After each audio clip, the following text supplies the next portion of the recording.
Hello guys, स्वागत है आप सभी का आपके अपने यूट्यूब चैनल एजुकेशनल ज्ञान मैथ्स में। आज मैं आपके लिए कराऊंगा सीटेट जुलाई 2024 के लिए मैथ की मैराथन क्लास 3। ये जो मैं क्लास करा रहा हूँ पेपर 1 एंड पेपर 2 बोथ के लिए बहुत ही ज़्यादा इंपॉर्टेंट है। तो चलिए आज की इस क्लास को स्टार्ट करते हैं। देखते हैं क्वेश्चन नंबर 1। तो क्वेश्चन नंबर 1 में दिया है, एक वृत्त के त्रिज्यखंड का क्षेत्रफल क्या होगा यदि वृत्त की त्रिज्या 12 मीटर तथा केंद्रीय कोण जो एंगल दिया वो 56 डिग्री है।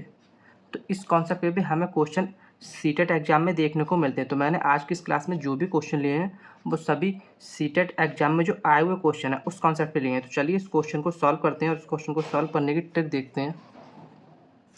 यहाँ पे क्या निकालना है हमें, वृत्त के त्रिज्यखंड का क्षेत्रफल। तो यहाँ पे त्रिज्यखंड का क्षेत्रफल निकालने का एक फार्मूला होता है, वो मैं आपको बताने जा रहा हूँ। त्रिज्यखंड का क्षेत्रफल, अगर हमें कभी भी किसी भी वृत्त का त्रिज्यखंड निकालना है तो इसके लिए एक फॉर्मूला होता है theta upon 360 degree into pi r square. क्या होता है formula, theta upon 360 degree into pi r square. चलिए इसमें वैल्यू पुट करते हैं, क्योंकि थीटा हमारे पास ये गिवन है और आर हमारे लिए ये यहाँ पे गिवन है। तो इसकी वैल्यू जब पुट करेंगे तो हमें क्या मिलता है, theta 56 divide by 360 into pi की वैल्यू 22/7 और आर कितनी दी है 12 इंटू 12। इसे जब सॉल्व करेंगे तो हमें क्या मिलेगा, यहाँ से अगर काटते हैं तो 12 एकम 12 और 12 3 36, ठीक है। तो यहाँ से हमें 30 मिल जाएगा। अब अगर से काटते हैं तो 7 एकम 7 और 7 8 56 हो जाएगा। यहाँ पे क्लियर समझ में आया। तो यहाँ पे अगर हम इसे लिखेंगे तो 8 इंटू 22 इंटू 12 और अपॉन में क्या रहेगा 30, ठीक है। अपॉन में ही रहेगा ना। अब अगर हम इसे काटते हैं तो 2 से काटते हैं तो 2 चौक 8 और ये 15 बार में कट जाएगा। यहाँ पे फिर से काटते हैं, अगर हम 3 से काटते हैं तो 3 चौक 12 और यहाँ 3 पंजे 15। तो ऊपर क्या आ जाएगा 22 चौक 88 और 88 चौक कितना होता है, 88 चौक होता है हमारा 352 डिवाइड बाई 5। थोड़ा सा कैलकुलेशन है और मैंसुरेशन है, किसी भी क्वेश्चन में थोड़ी सी आपको कैलकुलेशन करनी पड़ेगी, क्योंकि मोस्टली क्वेश्चंस फॉर्मूला वेस्ट होते हैं। तो चलिए अब इसे सॉल्व करते हैं। 88 चौक 352 डिवाइड बाई यहाँ पे 5 रहेगा 5 से, तो इसे जब डिवाइड करेंगे तो क्या मिलेगा 5 सत्ते 35, जीरो आ जाएगा, पॉइंट लगाएंगे यहाँ पे 2 के बाद 0 20 हो जाएगा, तो 5 चौक 20। तो यहाँ में क्या मिल जाएगा 70.4 मीटर स्क्वायर, जो क्या होगा हमारा इस क्वेश्चन का आंसर, ठीक है। 70.4 मीटर स्क्वायर, ऑप्शन नंबर सी।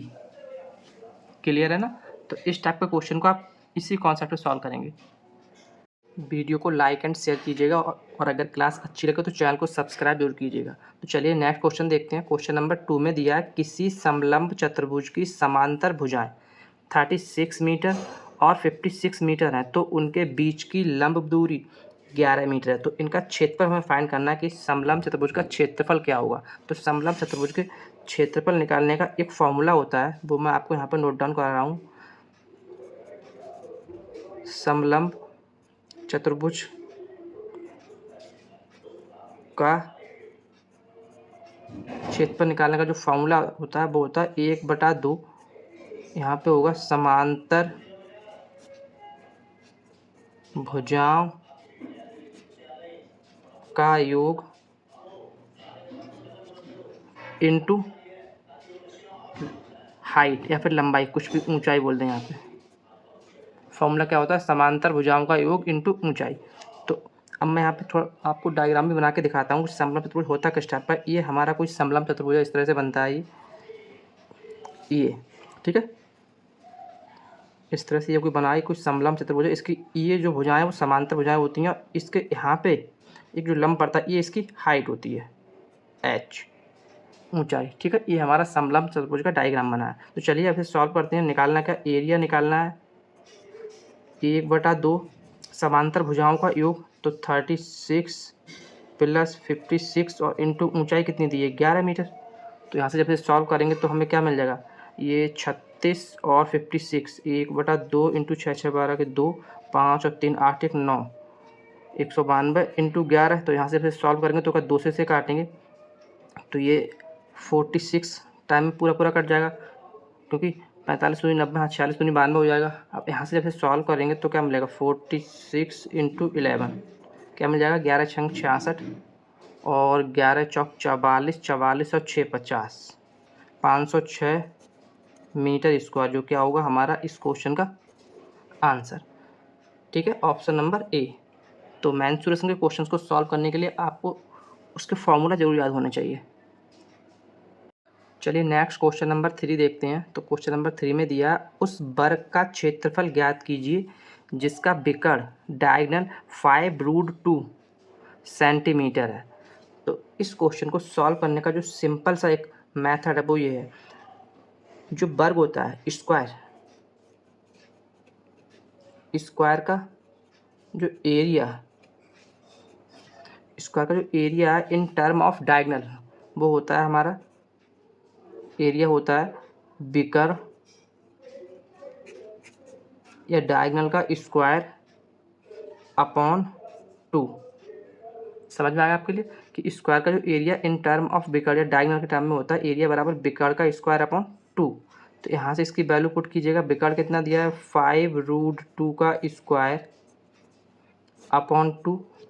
तो यहाँ से फिर सॉल्व करेंगे तो हमें क्या मिल जाएगा 25 इंटू रूट से स्क्वायर कैंसिल हो जाएगा तो 2 ही रह जाएगा यहाँ अपॉन में 2, तो 2 से 2 कैंसिल हो जाएगा तो क्या मिलेगा हमें 25 सेंटीमीटर स्क्वायर, जो क्या होगा हमारा इस क्वेश्चन का answer, option number D. Clear है। चलिए नेक्स्ट क्वेश्चन देखते हैं। क्वेश्चन नंबर 4 में दिया है एक आयताकार मैदान की एक भुजा 5 मीटर तथा इसके विकर्ण जिसका डायगोनल इसकी लेंथ दी है 13 मीटर। मैदान का क्षेत्रफल हमें फाइंड करना है क्या है। तो ये इस कॉन्सेप्ट पे कई सारे सीटेट एग्जाम में देखने को मिलते हैं। तो चलिए इस क्वेश्चन को सॉल्व करते हैं। यहाँ पे अगर हम देखेंगे हमारा आयत क्या होता है, ये कोई आयत में बना रहा हूँ इस तरह से रेक्टेंगल। ठीक है, कोई सपोज कर लिया हमने ABCD, ये कोई रेक्टेंगल है और इसका ये कोई डायगोनल है, यहाँ पे विकर्ण है। तो यहाँ पे इसने दे दिया कि इसकी एक भुजा 5 मीटर, सपोज कर लिया ये भुजा कितनी है 5 मीटर और ये डायगोनल कितना है 13 मीटर। ठीक है, एक भुजा 5 मीटर है, ये डायगोनल 13 मीटर। अगर हम इस ट्राइंगल में देखेंगे इसमें ABC में, तो ये कितना 90 डिग्री होगा, ये क्या बन जाएगा एक राइट एंगल। तो ये 13 है, ये 5 है, तो ये कितना होगा 12, क्योंकि एक ट्रिपलेट बन जाएगा 13 5 12 का। तो ये कितनी, ये वाली लेंथ कितनी हो जाएगी 12 मीटर। अब हमें ये भी पता है, ये पता है, क्लियर है ना। निकालना क्या है मैदान का क्षेत्रफल, इस रेक्टेंगल का क्षेत्रफल हमें फाइंड करना है। तो क्षेत्रफल क्या होता है एरिया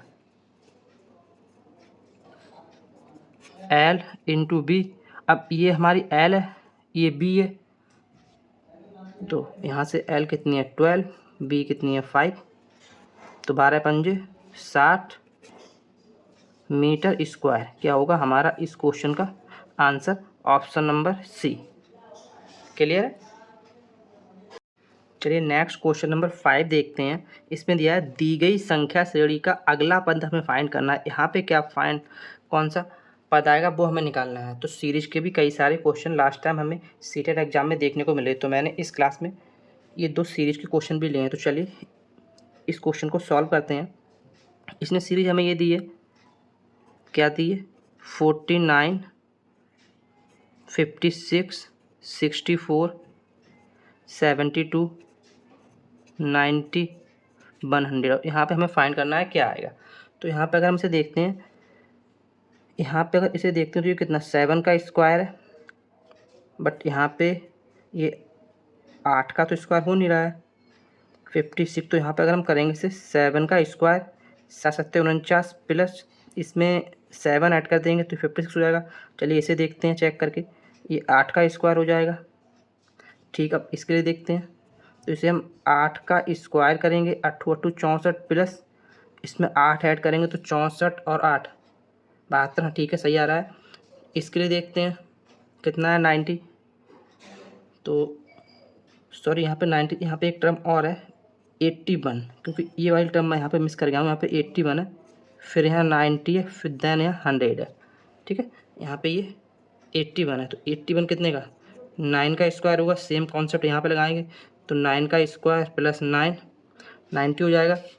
ये 10 का स्क्वायर है यहाँ पे 100, तो आगे यहाँ पे क्या आएगा, यहाँ पे आएगा 10 का स्क्वायर प्लस 10, तो ये कितना होता है 10 का स्क्वायर प्लस 10, यहाँ पे देखेंगे तो ये 100 प्लस 10, तो कितना हो जाएगा 110। तो ये टर्म तो आएगी 110। तो ऑप्शन नंबर सी हमारा क्या होगा इस क्वेश्चन का राइट आंसर। क्लियर है। चलिए नेक्स्ट क्वेश्चन देखते हैं। क्वेश्चन नंबर 6 इसमें से पूछा है दी गई संख्या श्रेणी में कौन सी संख्या गलत है। तो इस गलत वाले कॉन्सेप्ट में भी हमें एग्जाम में क्वेश्चन देखने को मिल। तो चलिए इस क्वेश्चन को सॉल्व करते हैं। क्या दिया है 1 16 9 64 25 169 और 49, ये इसने हमें दिया है। तो यहाँ पे अगर हम इसे देखते हैं, इसको देखते हैं तो क्या ये 1 का स्क्वायर होगा।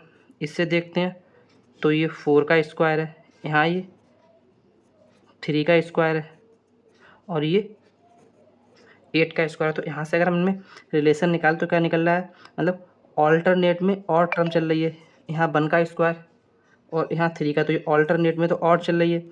और यहाँ पे 4 है, 4 का 2 गुना 8, तो यहाँ पे 3 का अगला ऑल्टरनेट 5, तो 5 का स्क्वायर है। ठीक है, यहाँ पे ये और 8 का, फिर इसमें 4 प्लस करेंगे तो यहाँ पे क्या होना चाहिए 12, और 12 का स्क्वायर कितना होता है 144। बट यहाँ कितना गिवन है, ये 169 गिवन है। तो यही हमारा क्या है गलत। तो ऑप्शन नंबर डी हमारा क्या होगा इस क्वेश्चन का राइट आंसर। क्लियर है। चलिए नेक्स्ट क्वेश्चन नंबर 7 देखते हैं। इसमें इसने दिया है दो शंकुओं की त्रिज्या का अनुपात 1:2 के अनुपात में है एवं उनकी ऊंचाइयाँ 3:5 के अनुपात में है। तो इन शंकुओं के आयतनों में क्या अनुपात होगा, ये हमें फाइंड करना है। अच्छा क्वेश्चन है, चलिए इस क्वेश्चन को सॉल्व करते हैं।